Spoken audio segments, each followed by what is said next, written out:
bunkerët gjurmë të komunizmit që ende jetojnë.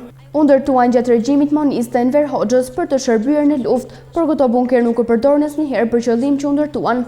Në fshatin Valikar të Bugjillës ende 10 bunker qëndrojnë ashtu siç i ndërtuan, në një pjesë prej tyre janë dëmtuar për t'u marrë hekur dhe më pas për t'u shitur për skrap. Por teksa kalon në rrugën nacionale në drejtim të Maqellarës, është e pamundur të mos e pikasësh pamjen e zonës me 10 bunker që qëndrojnë larg dhe duket se dikush nga to po të vëzhgon.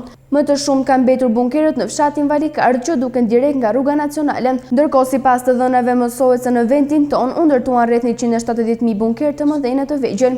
Ekspertët llogaritin se kosto e ndërtimit të një bunkeri të vogël shkon 2.000 deri në 4.000 euro me vlerën e lekut të sotëm, ndërsa një bunker i madh ka kushtuar afërsisht 10.000 deri në 20.000 euro me çmimet e sotme.